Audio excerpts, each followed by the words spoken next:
You step out into your backyard one morning to grab the hose, and there it is. A giant, buzzing ball of bees, thousands of them, hanging off a low tree branch or clinging to your fence post, like something out of a nightmare. Your heart jumps into your throat. Your first instinct is to run back inside, slam the door, and reach for a can of bug spray. And I get it. It looks like the most dangerous thing you've ever seen in your yard. At least that's what almost everybody thinks. But here's what I want you to know before you do a single thing. That terrifying-looking swarm is actually the gentlest, calmest a group of honeybees will ever be in their entire lives. And with a little patience, you can move them safely, save every last one of them, and never once get stung. Today, I'm going to walk you through exactly how to catch and rehome a swarm of bees, the calm way, with no panic and no poison. But this doesn't start with the swarm on your fence. It starts with understanding what that ball of bees actually is, because the moment you understand it, all the fear just melts right away.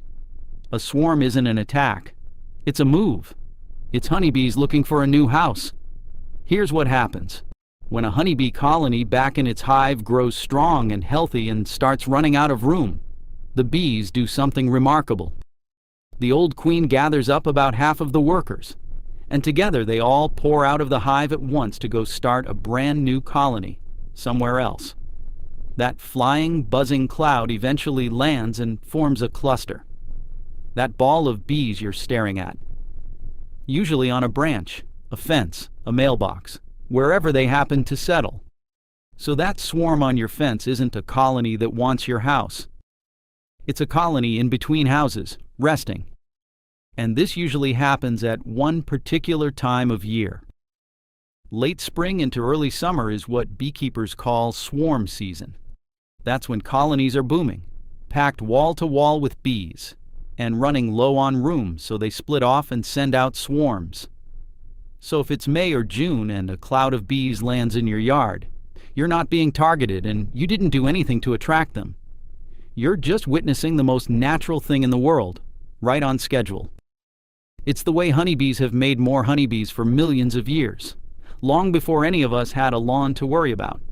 And while that cluster hangs there, a few hundred scout bees are doing something genuinely amazing. Each scout flies off in search of a possible new home. A hollow tree, a gap in a shed, an empty box, an old chimney, then flies back and actually dances to describe it to the others.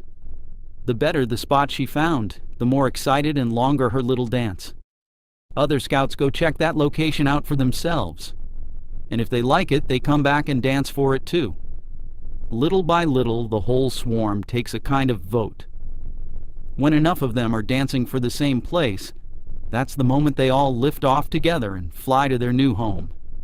So that quiet ball of bees on your fence is really a tiny town hall meeting in progress. It sounds made up, but scientists have watched them do exactly this for decades. Now, here's the part that changes everything, and it's the part hardly anyone bothers to tell you. A swarm of bees is almost shockingly gentle, and there's a beautifully simple reason. Bees only sting to defend two things: their home and their babies. But a swarm has neither. They've left the old hive behind and they haven't built a new one yet. There's no honey to protect, no young to guard, nothing to defend at all. On top of that, before they left the old hive, every single one of those bees filled its belly full of honey for the journey, and a bee with a full belly is a calm, content, sleepy bee. You'd think somebody would have put that on a poster somewhere. Experienced beekeepers scoop these clusters up with their bare hands. So when you see that swarm, I want you to take a slow breath. You are looking at honeybees at the most peaceful they will ever be, and they can gather in real numbers. A single cluster can be 5, 10, even 15,000 bees hanging in one soft ball. That's not a typo. 15,000 bees, and still gentle as can be, because not one of them has a thing in the world to defend. But there is a clock ticking, and it's a gentle one. That cluster is only temporary. Those scout bees are out searching right now, and the second they agree on a new home, the whole swarm will lift off and fly away, sometimes within a few hours, sometimes after a day or two. So you do have a window here. It's not a reason to panic, just a reason not to leave it sitting there for a week while you make up your mind. Before you do anything at all, though, there's one question you absolutely have to answer. And getting it right matters more than anything else in this entire video. Are these actually honeybees? Because if what you're looking at is wasps, hornets, or yellow jackets, everything I'm about to tell you goes straight out the window. Those are a completely different animal, and for those, you call a pest professional and you keep your distance.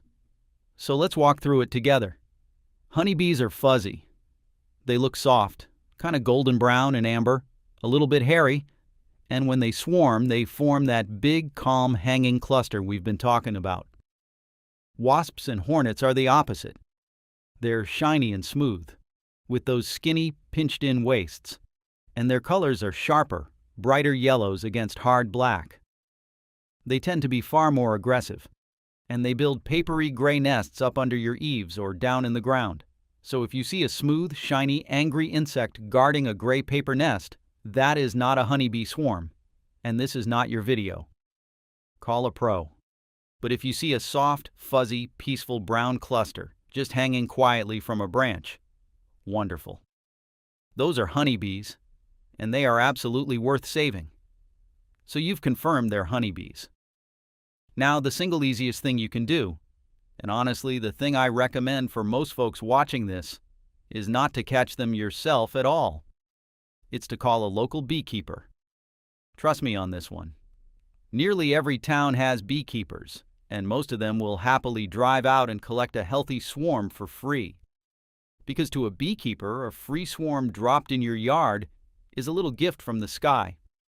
Just look up your area's beekeeping association, or search for a local swarm hotline, and there's a very good chance somebody comes and gets them within the hour. They've got the proper gear, they've done this 100 times, and your bees end up safe and sound in a real hive. Everybody wins. And whatever you decide to do, please, do not reach for the insecticide. Spraying a swarm doesn't just kill thousands of the beneficial bees we badly need, it also leaves you standing there with a wet, dying, agitated mess to clean up, which is the one thing that actually could get you stung. There is never a good reason to poison a honeybee swarm. Which actually brings me to something I really want to share with you. Because here's the thing. That instinct to blast a problem with harsh chemicals doesn't just hurt bees when there's a swarm on the fence. It's the exact same mistake I watch homeowners make with their weeds every single season, dousing the whole yard in strong weed killer, which drifts right onto the flowers and the very pollinators we're trying to protect.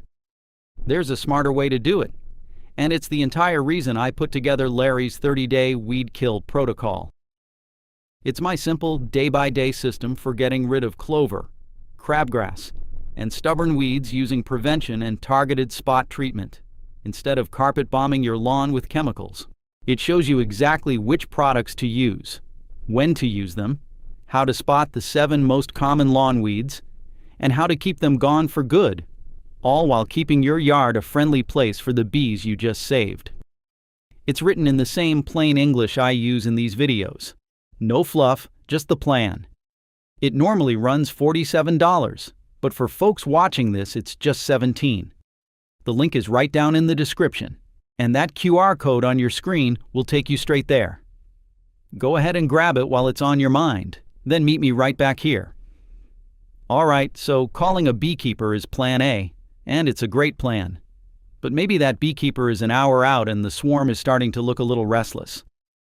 Or maybe, just maybe, you've always been a bit curious about keeping bees yourself, and this feels like the universe dropping a free starter colony right in your lap. If that sounds like you, let's walk through how to catch a swarm on your own. It's simpler than you think, as long as the cluster is somewhere you can safely reach from the ground, or a sturdy step stool. But if it's high up in a tall tree, sitting on a roof, or tucked inside a wall, I want you to stop right there and call a professional. That is not a beginner job, And no jar of bees is worth a fall off a ladder. For the swarms you can safely reach, here's your whole kit, and none of it is fancy. You'll want a container to catch them in. A simple cardboard box works just fine, but a proper wooden hive box or a small nook box is even better if you have one. Grab an old bed sheet, a pair of gloves, and a veil or a bee jacket if you own one. Even long sleeves, closed shoes, and a hat with some netting over your face will do in a pinch. And keep a spray bottle of plain water handy. A light misting on the cluster right before you work makes the bees a little heavier and a little less inclined to take flight while you're moving them. That's it. A box, a sheet, gloves, some netting, and a spray bottle. The first thing you do at the swarm is all about position. Lay your bed sheet down flat on the grass, right underneath the cluster, and set your open box directly below the bees, as close as you can safely get it. The whole game here is simple. You want to get that big mass of bees to drop straight down into your box in one clump. So take a minute, get your footing solid, and line everything up nicely before you touch a single branch. A little patience now saves you a whole lot of chasing later. Now for the main event, and this is the one step that everything else depends on. If the swarm is hanging on a branch you can reach, hold your box right under it. Take a good firm grip on the branch and give it one sharp, confident downward shake. Not a timid little tap. One good shake and the entire cluster lets go of the branch and drops into your box in a single heavy clump, almost like wet sand. If instead they're clinging to a flat surface like a fence board or a wall, you can gently scoop or brush them down into the box with a soft brush or even a piece of cardboard. And here is why that one shake matters so much. Somewhere in that clump is the queen. If you get the queen down into that box, you've won the whole thing, because every other bee in that swarm will follow her absolutely anywhere. If you did nothing else right today, getting the queen into that box is the single thing that makes the entire rescue work. Miss her, and the bees will just quietly crawl back out and reform their cluster right back up on the branch. So one good shake and get that mass, queen and all, down into your box. So how do you know if you actually got the queen? You don't guess. You let the bees tell you. Set the box down gently near the original spot. Prop one edge of it up an inch or two, so there's a little doorway. And then just stand back and watch. If you got the queen, within a few minutes you'll see something wonderful. The bees around that little entrance will lift their back ends straight up into the air and start fanning their wings like mad. What they're doing is releasing a special scent that says to the rest of the swarm, "The queen is in here. Everybody come home." You'll actually watch the flying bees turn, line up, and start marching into that box all on their own. It is one of the most satisfying things you will ever see in your own backyard, and it means you did it exactly right.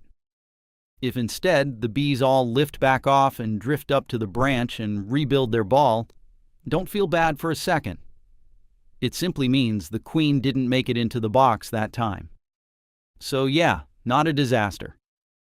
You just wait for them to settle again and you repeat the shake. Sometimes it takes 2 or 3 tries to land her, and that is completely normal, even for people who have done this a dozen times. Patience is the whole skill here.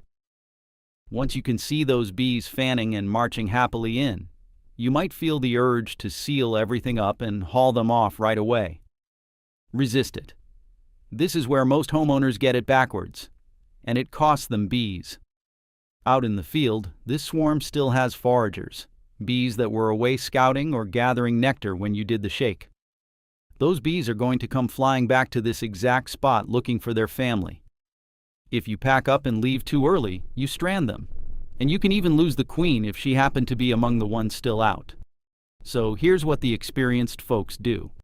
You leave that box right where it is, doorway open, all the way until the sun goes down. As dusk settles in, every last foraging bee finds its way back home and crawls inside for the night. Bees don't fly in the dark, so once it's truly dusk and that entrance goes quiet, you can be confident the whole family, every single straggler, is tucked safely inside that box together. Now the job shifts into the easy part.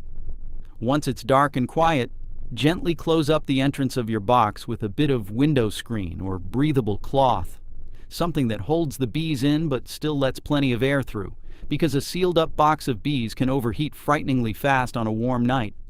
Then you can lift the box and move it to wherever their new permanent home is going to be. And there's one old beekeeper's rule you'll want to know here, because it saves an awful lot of confusion.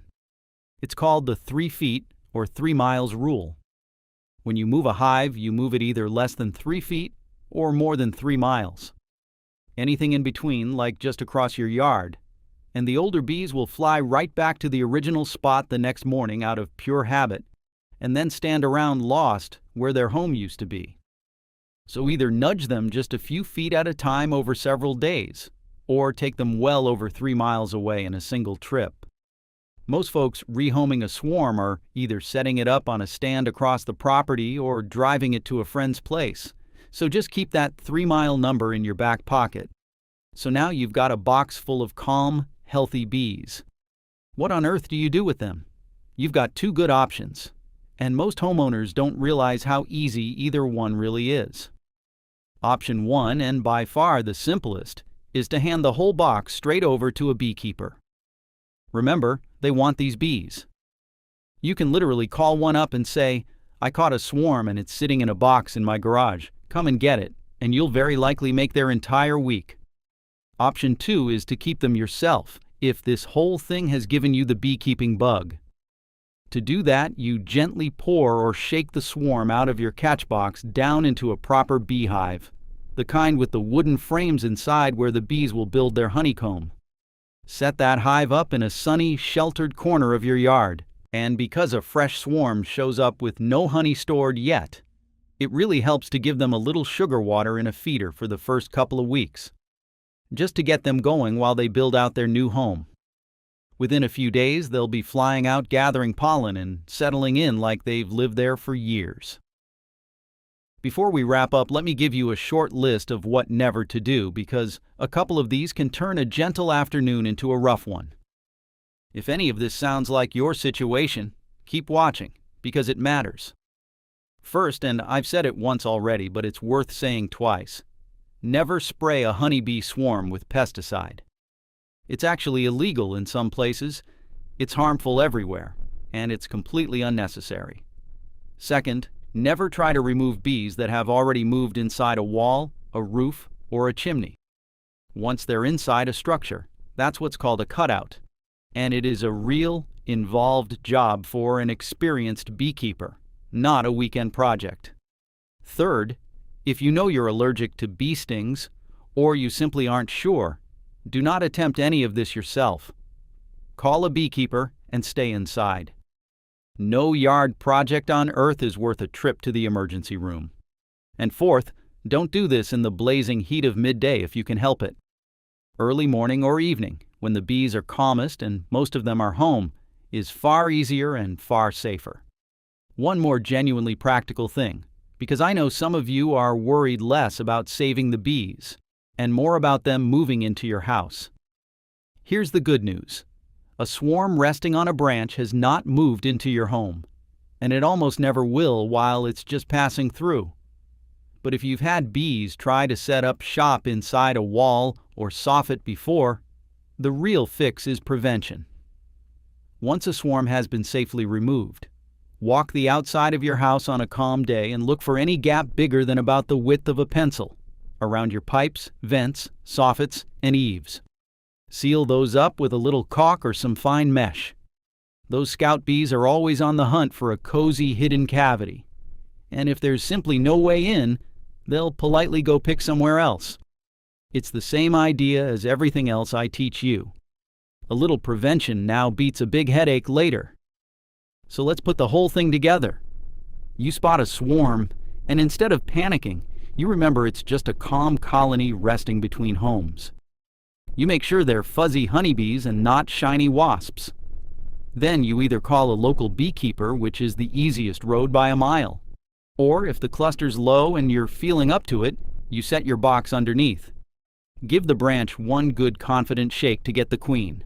Watch for the bees to fan and march their way inside, and let them settle in until dusk before you close them up and move them, minding that 3-mile rule.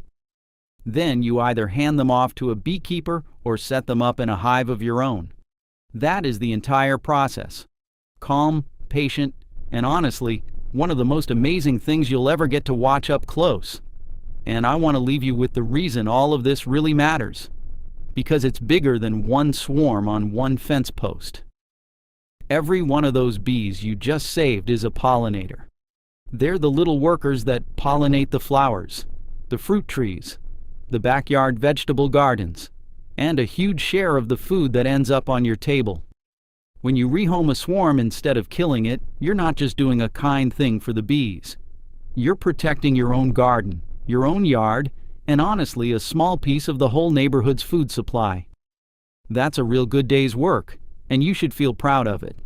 Now, if you want to carry that same bee-friendly spirit into your own lawn, getting yourself a thick, weed-free yard without soaking it in chemicals that hurt the pollinators you just rescued. That is exactly what Larry's 30-day weed kill protocol will walk you through, one step at a time, for $17 instead of $47. Here's your honest nudge to grab it today. Weeds show up on a season's schedule, same as swarms do, and the sooner you've got a real plan in place, the less spraying you'll ever have to do. The link and the QR code are right there on your screen. Get your plan set up, and I'll see you in the next one.